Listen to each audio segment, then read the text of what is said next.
So I've heard some guys, I've talked to a few guys who are trying to go into the independent farming kind of thing. And they say, well, you start with, on the animal side of things, you start with chickens. Everybody starts with chickens. They're cheap. And then maybe you move up to some goats. And then can you tell us just real practical for a moment with crops, with animals, like where do you start? How does a guy who lives right now, let's say he lives in, like a new build development, that's where I live, a new build development on a 3rd acre.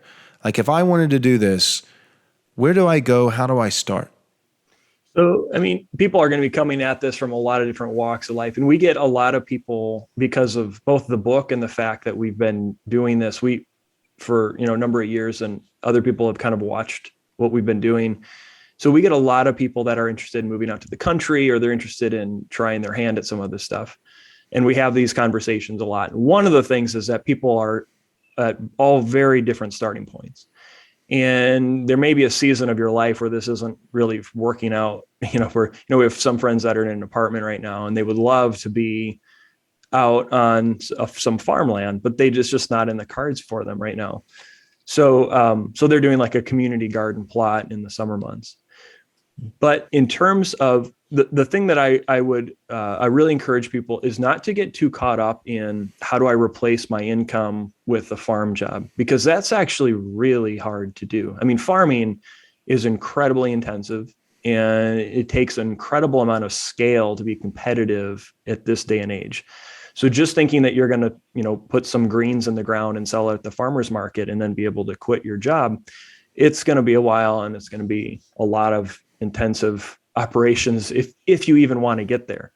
I encourage people not to look at things in terms, especially starting out, in terms of just pure profitability, but look at things in terms of self-sufficiency. The biggest bang for your buck is going to be what you provide for yourself. As soon as you exchange a commodity into money, it's going to lose about 90% of your value. And that's, again, because of what we're talking about. It's the economies of scale. You're going up against much bigger operations as soon as you take your products to market. But if you can get like chickens or a small garden, and you can start to raise something that you yourself would eat and you yourself would enjoy, and then in the process, you're gaining skill. I want to go back to something you said about skill and a broad base of skill producing wisdom. That's very biblical. I'll send you some notes after the show. I can't think of it off the top of my head, but I have the basic premise is that in the Bible, God seems to prefer generalists. When you take a look at how he filled people with wisdom in the Bible, it was with wisdom to do a broad base of a lot of things, especially in the temple construction, Bezalel and Aholiab. If you read through those accounts, he's empowering people to operate in a very broad base of skills. They were not specialists in the sense that we think of specialists, like a guy that's just going to do spot welding on this one spot all day long, every day on a factory floor. They were in charge of very broad-based types of construction and skills and all these different things. And that was one of the things that I get out of scripture when I'm reading it. And of course, reading through the Proverbs and the Psalms and all the wisdom literature, is that God really seems to, the term wisdom is synonymous with skill. And so there seems to be kind of a deeper understanding when you have a more broad base of it, rather than honing in on just a very specific area. And also that specialization that we are part of, that we find ourselves as cogs in the machine. I mean, that machine is called industrialism. That's been the whole point for the last 200 years. Since the Industrial Revolution, everything in our society has been orienting us towards efficiency.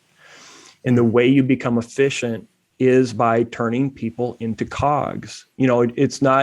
It's not as efficient to have everybody making their own shoes, but that's what every farm family used to do prior to 1850. They make their own boots in their own kitchens, and they had the ability to do that. Well, it's not as efficient. Sure. Okay. So we'll move the boot making to a factory. We'll free up that family to spend more time in the coal mine, let's say, and every society benefits.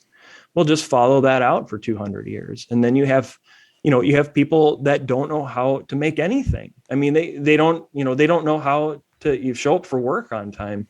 There's just so much of a deficit of skill and knowledge anymore, because we took away the broad base of things in order to gain efficiency. So now we're in a day and age, and people are finally waking up to this, is that maybe we've gone too far. And there's a lot in our generation that are taking stock of things and saying, I don't think it's all just wrapped up in the paycheck. There's maybe something more to life than just what I take home from the cubicle job or the office job. Maybe there's more that I was meant to do with my body and being physical with, like you were saying, First Thessalonians, working with my hands. And I'm wanting to say, yes, there is. You are designed to do a lot of things and to do a lot of things very well. And that wisdom comes to you through that broad base. Thanks for watching this video. I hope you enjoyed it. If you would consider supporting Right Response Ministries, we'd be incredibly grateful. You can do so by going to rightresponseministries.com/donate to give your gift of any amount. If you're not able to support us financially, that's okay. You can still support us in a great regard simply by subscribing to our YouTube channel, clicking the bell, and of course sharing our content with all your friends and family. We can't do this without you, your support, and your prayers. So thank you.